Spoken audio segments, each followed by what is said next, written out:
함께 봉독하면 좋을 것 같습니다. 열왕기상 19장 4절에서 8절 찾으셨다면 함께 봉독합니다. 시작. 자기 자신은 광야로 들어가 하룻길쯤 가서 한 로뎀나무 아래 앉아서 자기가 죽기를 원하여 이르되 여호와여 넉넉하오니 지금 내 생명을 거두시옵소서. 나는 내 조상들보다 낫지 못하나이다 하고 로뎀나무 아래에 누워 자더니 천사가 그를 어루만지며 그에게 이르되 일어나서 먹으라 하는지라. 본즉 머리맡에 숯불에 구운 떡과 한 병 물이 있더라. 이에 먹고 마시고 다시 누웠더니 여호와의 천사가 또다시 와서 어루만지며 이르되 일어나 먹으라. 내가 갈 길을 다 가지 못할까 하노라 하는지라. 이에 일어나 먹고 마시고 그의 음식물의 힘을 의지하여 40주 40야를 가서 하나님의 산 호렙에 이르니라. 아멘. 할렐루야. 우리 옆 사람 보고 같이 한번 인사하겠습니다. 인사하실 때 어떻게 인사하시냐면 하나님의 결론은 축복입니다. 이렇게 한번 인사하겠습니다. 하나님의 결론은 축복입니다. 할렐루야. 하나님의 결론이 뭐라고요? 하나님의 결론이 축복임을 믿습니까? 그렇다면 오늘도 말씀 가운데 하나님이 주신 은혜를 충만하게 여러분 발견할 수 있기를 또 누릴 수 있기를 주의 이름으로 축원을 드립니다. 그렇습니다. 하나님의 결론은 지금 당장은 우리가 알 수 없지만 축복입니다. 협력하여 선을 이루시는 하나님의 결론은 축복입니다. 믿습니까? 그러므로 오늘도 믿음 가운데 하나님께 더 가까이 나아갈 수 있는 우리가 될 수 있기를 주의 이름으로 축원을 드립니다. 구약 성경에 등장하는 수많은 선지자들이 있죠. 하나님의 손에 붙들려서 쓰임받은 선지자들이 있습니다. 혹시 여러분들이 아시는 선지자가 있을까요? 또 우리가 잘 아는 이사야라든지 또 호세아라든지 에레미야 등등 많은 선지자들이 있습니다. 그 가운데 우리가 조금은 친숙한 선지자를, 친근한 선지자를 들으려고 한다면 아마도 우리 그리스도인들에게서 엘리야를 가장 많이 들지 않을까 그런 생각을 해봅니다. 그 이유는 다름이 아니라 야고보서 5장 17절에 보면 그는 하나님께 위대하게 쓰임받은 능력의 선지자임에도 불구하고 우리와 성정이 같은 사람이라고 표현하고 있기 때문에 그렇다는 거예요. 엘리야가 기도했더니 3년 6개월 동안 비가 오지 아니하고 엘리야가 기도했더니 비가 내려. 할렐루야. 그런 위대한 선지자가 우리와 성정이 같다라고 하는 그 말에 때로는 위로가 되기도 하고 힘이 되기도 했다는 거예요. 그렇습니다. 북이스라엘 가장 악한 왕으로 등극한 하나님의 진노를 격발한 아합의 시대에 아합이 신뢰하던 바알과 아세라 선지자 그 850명과 호련단신 맞짱을 떠서 승리를 이룬 대큰 승리를 이룬 그런 선지자가 바로 엘리야예요. 그럼에도 불구하고 아합의 아내였던 이세벨의 말 한마디에 덜덜 떨면서 본문 그대로 여러분에게 말씀을 드린다면 자기 생명을 위해 도망하여 유다에 속한 부엘세바에 이르러 자기 사화는 그곳에 머물게 하고 광야로 들어가서 하루 길쯤 더 떨어진 곳에 있었던 로뎀 나무 아래로 피신을 합니다. 이 장면을 보시는 여러분의 마음은 어떨까요? 지난주에도 말씀을 드렸습니다만 성경은 너무도 진솔하다라는 생각이 들어가요. 굳이 이런 엘리야의 초라한 모습까지 기록해야 되는가? 그런 생각을 해보게 되는 거지. 그렇다 보니 저는 사실 이 본문을 대할 때마다 제 마음 가운데 테러를 당한 듯한 느낌을 받아요. 왜냐? 그가 정말 하나님의 사람이 맞는가? 하나님께 쓰임을 받는 선지자가 맞는가라는 생각을 하게 된다는 거예요. 한 걸음 더 나아가서 엘리야가 로뎀나무 아래서 했던 일이 무엇이냐면 기도가 있잖아요. 왜? 4절 하반절에 보니까 로뎀나무 아래서 자기가 죽기를 원하여 이르되 여호와여 넉넉하오니 지금 내 생명을 거두시옵소서. 나는 내 조상들보다 낫지 못하나이다. 여러분 앞에 화면에 보시는 이 열왕기상 19장 4절 여호와여 넉넉하오니 지금 내 생명을 거두시옵소서라는 말씀을 볼 때 흡사 우리와 같지 않느냐라고 하는 거. 나 같지 않더냐라고 하는 거죠. 이 모습이 바로 나이지 않습니까? 더 가관인 것은 여러분이 본문을 보시면서 참 재밌다. 재밌다 그러면 안 되겠는데. 뭐라고 표현할까요? 자기를 따르던 사환이 죽든지 말든지 신경도 안 쓰고 부엘세바에 이르러서 너는 거기 있어. 너는 거기 있어. 그리고 어떻게 해요? 자신은 하루 길쯤, 사흘 길도 아니고 일주일 정도의 어떤 그 거리에 떨어진 곳에 간 것도 아니고 하루 길쯤 떨어진 로뎀나무 아래에 하나님께 자신의 목숨을 거두어 달라고 청하는 모습이 조금만 힘이 들어도 더 못 살겠다고, 안 살고 싶다고 하나님께서 땡깡을 놓는 내 모습과 전혀 다를 바가 없더라고 하는 거예요. 왜 아멘을 안 하시나요? 왜 아멘을 안 하시나요? 네. 그렇다면 도대체 엘리야에게 무슨 일이 있었기에 이런 모습을 성경은 우리에게 보여주고 있느냐. 물론 엘리야의 인생의 절정은 갈멜산입니다. 그런데 이 엘리야가 열왕기상 17장에 등장할 때 보면 어느 날 갑자기 길르앗에 기거하던 디셉 사람 엘리야라고 하는 모습으로 등장을 해요.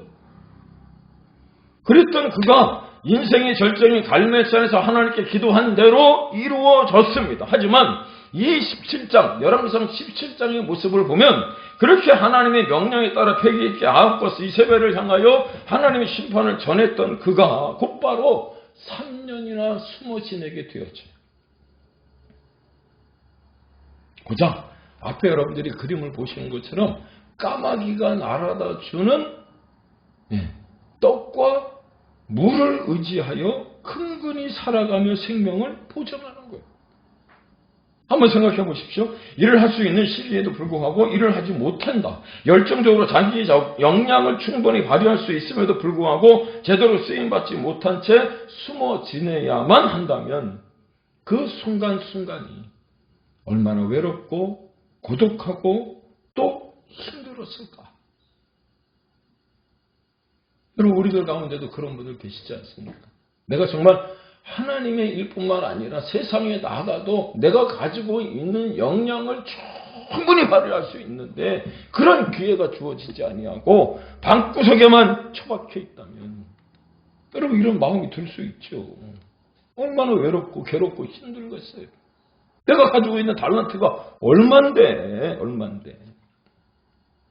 정말 하나님의 일을 과감하게 이루어낼 것 같은 용기가 있음에도 불구하고 오히려 우리가 잘 아는 것처럼 옆에 그림에 보시는 것처럼 사르밧 과부의 집에 얹혀 살게 된다는 거예요.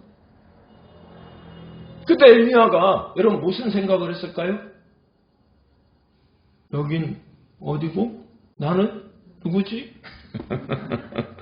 그렇게 생각하지 않았을까요?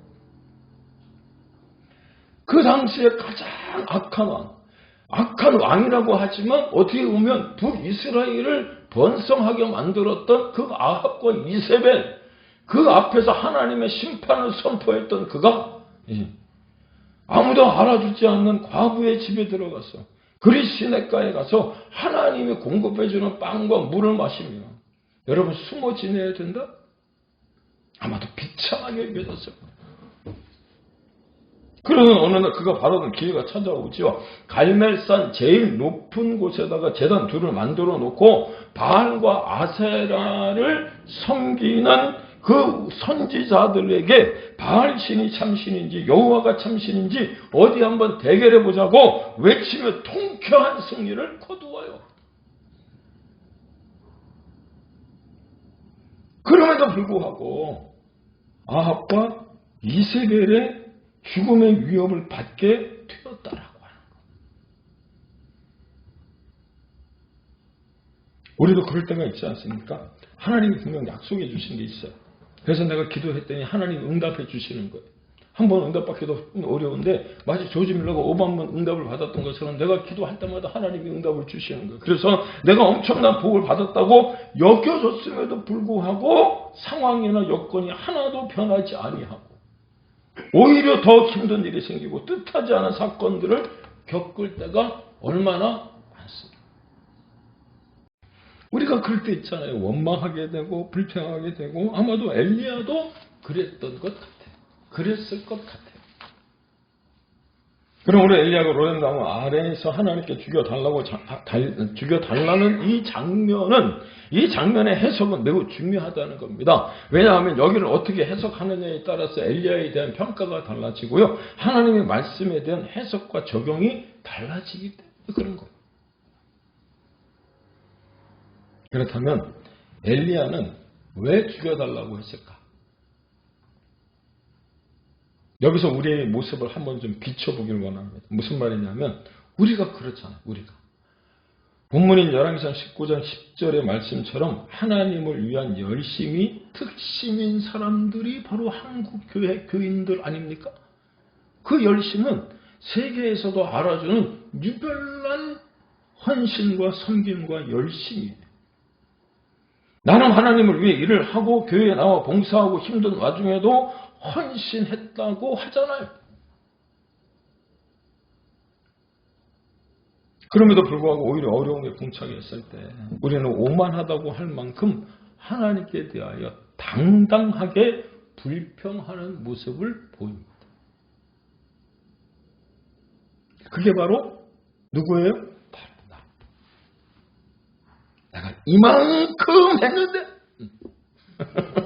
내가 이만큼 했는데 지금 그 얘기를 하고 있는 거예요. 엘리야가 하나님을 향하여 뭐라 말했냐면 넉넉하다라고 하는 이야기가 무슨 말이냐면 할 만큼 했다는 거예요. 누구보다도 헌금을 많이 했고 누구보다도 봉사도 열심히 했고 누구보다도 섬기는 일에 특심이었던 나였는데 할 만큼 하지 않았느냐고. 하나님의 일을 할 만큼 하지 않았습니까? 그런데 더는 못하겠습니다. 지금 이야기를 하는 거예요. 그래서 하나님 앞에 뭐라고 얘기를 해요? 우리 경상도 분들이 들으면 좀 기분 나쁘겠습니다. 증거를 보여달라. 증거를. 하나님 앞에. 증거를 보여달라고.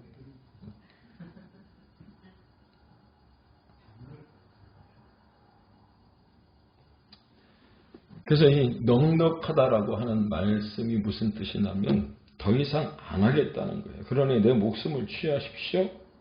그 이야기를 하는 거예요. 그런데 말입니다. 그렇게 말씀을 묵상하다 보니까 화가 나기도 했지만 한편 안쓰럽기까지도 했습니다. 왜냐? 제가 아는 엘리야답지 않았기 때문이에요. 그런데 이 본문을 묵상하고 또 묵상하다 보니까 깨닫게 된 것이 무엇이냐면 하나님의 사랑이더라는 거예요. 믿습니까? 그 하나님의 사랑이 얼마나 큰지. 왜냐? 하나님이 얼마나 많이 엘리야를 사랑했는지, 아니 엘리야보다 더한 나 같은 사람에게 이렇게 말씀하시더라는 거죠. 9절입니다. 어찌 내가 여기 있느냐.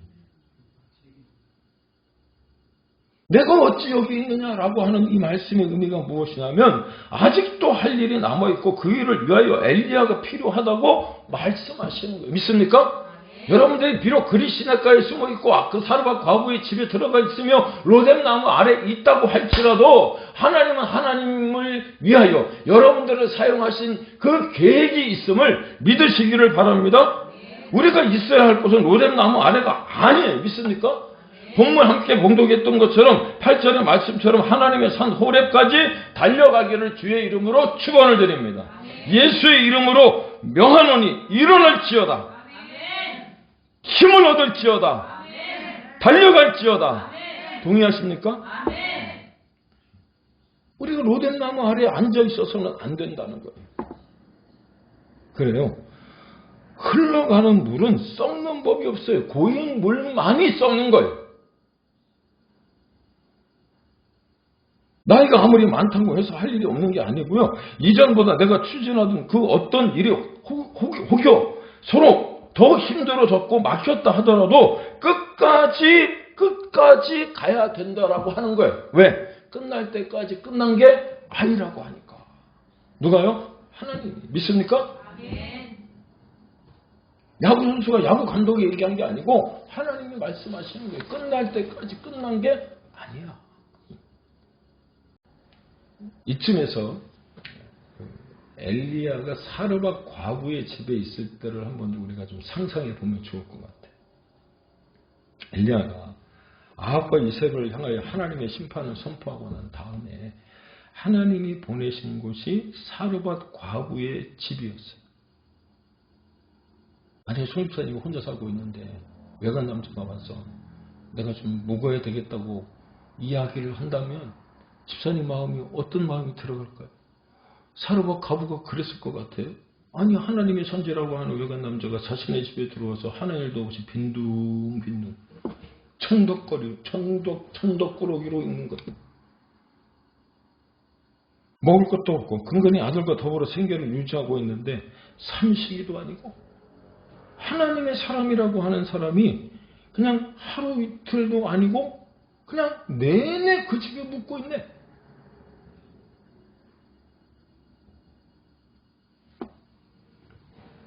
그런데 여러분, 하나님이 괜히 사르밧 과부의 집에 보내셨을까요? 어떤 드라마 대사처럼 하나님이 만드신 기생충도 다 개입이 있는데 하물며 엘리야를 위한 하나님의 계획이 없으셨을까요?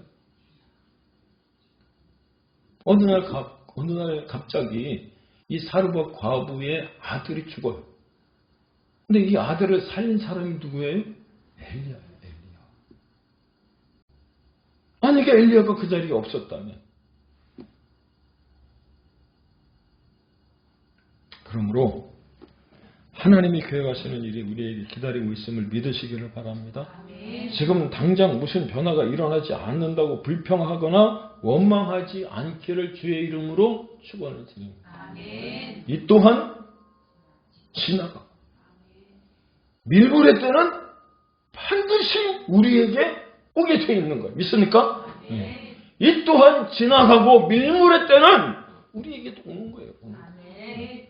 썰물만 있는 게 아니란 말이에요. 믿습니까? 하나님의 결론이 뭐라고요? 축복이라니까요. 축복. 믿습니까? 그래서 디모데후서 4장 4절에 이렇게 말하는 거예요. 하나님께서 지으신 모든 것이 선함에 감사함으로 받으면 버릴 것이 있다 없다? 없다는 거예요. 믿습니까? 하나님께서 지으신 모든 것이 선한 거예요. 다윗이 사울을 피하여 동굴 속으로 숨었어요. 근데 갑자기 하나님이 예비하신 거미가 그 동굴 밖에 거무제를 치기 시작을 하는 거예요. 저 거미가 왜 그 넓은 동굴 입구를 거미줄을 치고 있을까? 그렇게 생각하고 있는데 사울의 군대가 추격하여 다윗을 쫓아온 겁니다. 동굴 안을 들여다보니까 거미줄이 쳐 있는 거예요. 거미줄이 쳐 있는 걸 보더니 뭐라고 얘기했을까요? 이 동굴에는 다윗이 숨었을 리가 없어. 그 자그마한 그 미물, 거미 하나도 하나님이 다윗을 위하여 쓰셨다면 여러분, 그 모든 것이 다 선함에 감사함으로 받으면 버릴 것이에요. 있습니까? 그 고난도 위장된 하나님의 축복이라고 말씀하지 않습니다. 있습니까? 그렇다면 여러분, 하나님은 로뎀나무 아래 있던 엘리야의 회복을 위하여 어떤 은혜를 허락하셨을지 오늘 한 가지만 좀 생각을 해봤으면 좋겠는데, 오늘 설교의 제목이 뭐였어요? 추모도 안 보셨어요. 로뎀나무가 주는 축복이잖아요. 교훈이잖아요. 로뎀나무. 근데 왜 하필 로뎀나무냐 하는 거예요. 사랑하는 여러분, 로뎀나무는 성경에 3번 기록이 되어 있습니다. 오늘 본문에. 그리고 욥기 30장 4절에 또 그리고 시편 120편 4절에 기록이 되어 있는데, 사랑하는 여러분, 로뎀나무라고 하는 이름의 어떤 뭐라 그럴까요? 느낌, 뉘앙스, 로뎀나무라고 하는 이렇게 글자를 보면 어떤 느낌이 있죠? 참 예쁘다 이런 생각이 들잖아요. 우리가 평상시 알고 있었던 그 로뎀나무, 로뎀이라고 하는 상호를 보면 뭔가 좀 힘을 얻을 수 있을 것 같은 생각이 들잖아요. 제가 부목사 때도 로뎀교회에서 내가 그 사역을 했으니까. 무성한 이파리로 시원한 그늘을 만들어 피곤에 지친 나그네를 쉬게 하는 그런 나무를 연상하는 게 바로 로뎀나무 있지 않습니까? 하지만 안타깝게도 로뎀나무는 그런 나무가 아니에요. 네? 그 파란색에서 빨간색으로 변하는 뎁사리, 그 뎁사리가 바로 로뎀나무란 말이에요. 근데 우리나라처럼 작은 게 아니고 이스라엘, 중동, 팔레스타인에서 지는 그 크는 뎁사리 나무는 그 나무의 한 2배, 3배 정도 돼요. 네. 그런데 그 로뎀나무, 뎁사리 밑에 여러분 그늘이 쳐지던가요? 안 쳐지죠. 네. 우리가 아는 것과는 전혀 다른 게 바로 로뎀나무예요. 볼품이 없어요. 잘 아시는. 응? 그래서 실제로 욥기 30장 4절에는 로뎀나무를 뎁사리로 번역을 하고 있고, 그러므로 로뎀나무는 시원한 그늘을 만드는 나무가 아니라는 거예요. 뿐만 아니라 목재로서의 가치도 전혀 없습니다. 오히려 로뎀나무 당시 중동 지역의 유목민들에게 이 로뎀나무가 언제 사용되어졌느냐? 추울 때 땔감으로 쓰여지는 거예요. 땔감. 이 성지순례를 다녀오신 분은 이미 와서 마음에 확 닿는 거예요. 이게. 기댈 나무가 아니에요. 그렇죠. 기댈 나무가 아니란 말이에요. 목재로 쓰일 수 있는 게 아니란 말이에요. 초라하게 그지없다는 거예요. 아무짝에도 쓸모없는 나무가 로뎀나무예요. 로뎀나무가 가장 많이 쓰이는 데가 어디라고요? 언제라고요? 땔감으로. 매력도 없고 아름답지도 않고, 여러분 사진 한번 보시면 쓸모도 없어 보여요. 그렇다 보니 제가 느낀 것 중에 하나는, 마치 도망친 엘리야가, 죽고 싶은 엘리야가 너무나 또 흡사하게 닮은 이미지의 나무가 로뎀나무 아닌가, 그런 생각입니다. 로뎀나무 아래 하나님이 그를 두게 하시고 그 로뎀나무를 바라보면서 엘리야가 저 나무가 내 나무요? 내가 저 나무다, 이렇게 생각하죠.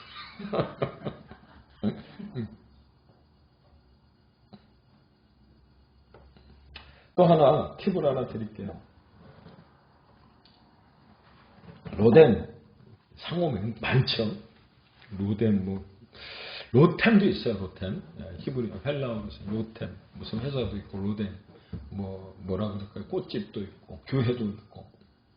근데 이 로뎀의 뜻이 무엇이냐면, 조금 과격하게 표현을 해서 시궁창이에요. 시궁창. 그런데 아이러니하게도 많은 그리스도인들이 이 로뎀의 뜻을 제대로 알지 못한 채 로뎀이라고 하는 단어를 상으로도 쓰고 교회 이름으로도 쓰고 있더라는 거예요. 그리고 우습지 않습니까? 그런데 말입니다. 하나님은 왜 하필이면 엘리야를 그렇게 쓸모없는 로뎀나무 아래 두셨을까? 여기서 우리가 알아야 할 사실 하나가 더 있어요. 로뎀나무가 기묘하게 사용되어진 것은 로뎀나무가 살아있을 때가 아니라 죽었을 때. 왜 그런 줄 아십니까? 로뎀나무로 만든 숯은 오래 타기 때문이라는 거예요. 한번 불이 붙으면 잘 꺼지지도 않아서 4월 정도 불꽃이 살아있다고 하니 숯을 만드는 최고의 나무가 로뎀나무. 그래서 로뎀나무는 살아있는 동안에 거의 아무런 쓸모가 없지만 죽어지면, 그래서 불에 타면 최고의 숯이 되는 거예요. 따라서 약간은 우화적인 해석이지만 우리가 다 아는 이 로뎀나무가 바로 우리와 같은 존재가 아닌가. 우리가 로뎀나무처럼 살아있으면 아무 쓸모가 없어요. 하나님 앞에 사도 바울이 그래서 뭐라고 고백했어요? 자신은 날마다 죽노라고 고백하는 거예요. 그 위대한 선지자 사도 바울도 하나님 앞에서 나는 날마다 죽노라고 고백한다면 여러분 우리는 날마다 수십 번 죽어야 되는 것 아닙니까? 그런데 우리는 살아있잖아요. 배추에 소금을 쳤는데도 불구하고 살아나는 것처럼 살아있잖아요. 우리 사모님이 그러더라고요. 어디 가서 김치찌개, 오늘 점심이 김치찌개인데 같이 이제 김치찌개를 먹었는데 김치찌개 맛이 별로 없는 거예요. 나오면 저렇게 맛이 없어? 그랬더니 김치가 미쳐서 그래.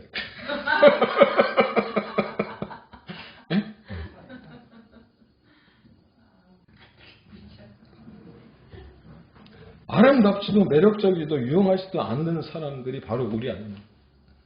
있다고 해서 눈에 띄지도 않고 없다고 해서 아쉬워할 사람도 없는 로뎀나무와 같은 사람이 바로 우리 아니냐라고 하는 거예요. 제대로 할 수도 없고 제대로 가진 것도 없는 로뎀나무 같은 사람들이 바로 나예요. 나. 따라서 우리에게 정작 필요한 것과 오직 내가 구할 한 가지는 바로 예수 그리스도 그분 한 분인 줄로 믿으시기를 바랍니다. 그렇습니다. 우리 중에 로뎀나무 아래 지금 이 순간 앉아 계신 분들이 있을지 모릅니다. 어쩌면 우리 모두가 로뎀나무 아래 앉아 있는지도 모릅니다. 열심히 달려왔는데 어느 순간 인생이 너무나도 허무하게 느껴진다면 그것이 로뎀나무 아래. 앞으로 나아갈 수도 없고 뒤로 돌아갈 수도 없는 진퇴양난의 상황에 직면해 있다면 그곳이 로뎀나무 아래. 내가 이렇게 쓸모없는 사람이었구나 하는 사실을 깨닫고 한없이 의기소침해져 있다면 그곳이 바로 로뎀나무 아래. 나 같은 사람 하나 없어져도 세상은 아무 일 없을 것이라는 생각이 든다면 바로 그곳이 로뎀나무 아래. 나는 있어도 그만 없어도 그만인 것 같아서 그래서 차라리 사라져 버리고 싶은 그런 마음이 든다면 그 마음이 바로 로뎀나무 아래예요. 그런데 여러분 지금 현재의 내가 전부가 아님을 믿으시기를 바랍니다.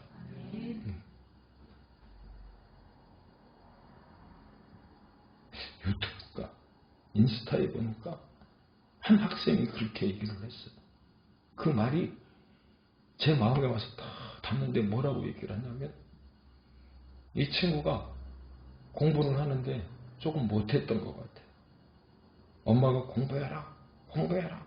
그랬더니 이 친구가 엄마한테 뭐라고 그랬냐면 엄마 나는 봄에 피는 꽃이 아니라 가을에 피는 꽃이야. 기다려줘. 여러분 그 친구가 성공했을까요? 못했을까요? 저는 성공했을 것 같아요. 봄에 피는 꽃도 있지만 가을에 피는 꽃도 있어요.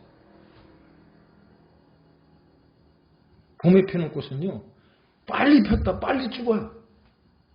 근데 가을에 피는 꽃을 여러분 자세히 보셨나요? 제가 꽃사진 찍는 거 우리 윤집사님과 함께 너무 좋아하거든요. 꽃사진 찍어보면 가을에 피는 꽃은 오히려 오래 가요.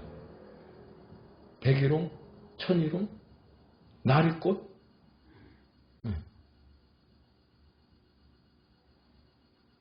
지금의 내가 전부가 아니라는 거예요.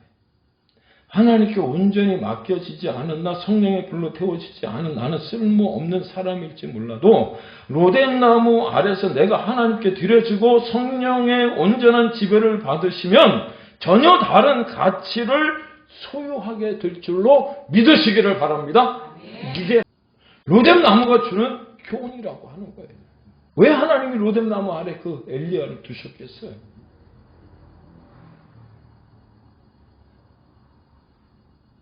그러므로 로뎀나무 아래서 하나님을 만날 수 있기를 주의 이름으로 축복합니다. 그래서 로뎀이라고 하는 단어가 시궁창이라고 되어 있지만 로뎀이라고 하는 상호를 쓰는 사람들의 마음을 제가 좀 생각해 봤더니 이런 의미들을 가지고 있더라고요.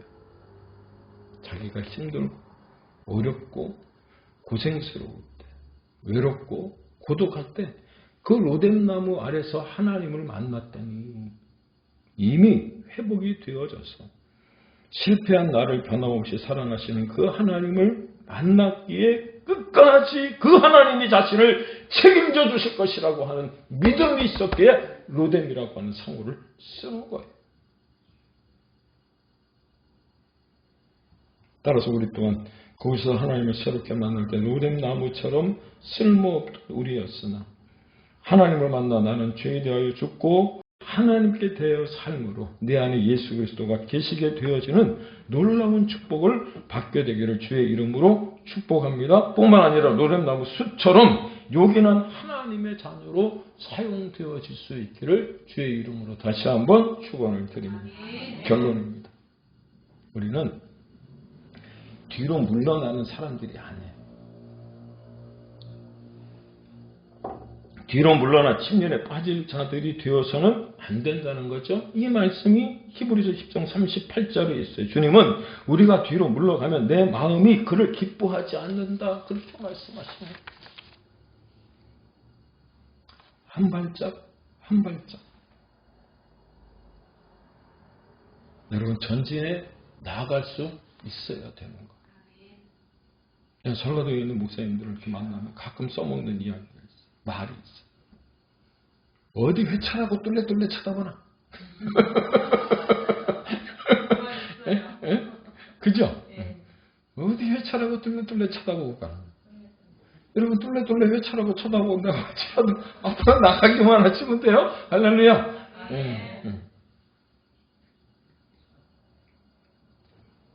물론 우리는 잠시 뒤로 물러설 수 있습니다. 그러나 잠시. 하나님께서 로뎀나무 아래 두셨다면 여러분 거기서 재충전하시고요. 하나님 만나셔서 다시 일어설 수 있기를 주의 이름으로 축복합니다. 아멘. 오늘 엘리야가 본문에 뭐라고 얘기했어요? 하나님이 공급해 주시는 그 물과 떡이 힘을 입어서 하나님의 산 호렙까지 40주 40야를 달려갔다. 그렇게 말씀하지 않습니까? 여러분 오늘 이 자리가 로뎀나무 아래 바로 그 하나님을 만나는 장소가 되길 주의 이름으로 축복합니다. 디모데전서 4장 4절은 다시금 반복합니다. 하나님께서 지으신 모든 것이 선함에 감사함으로 받으면 버릴 것이 없느니라.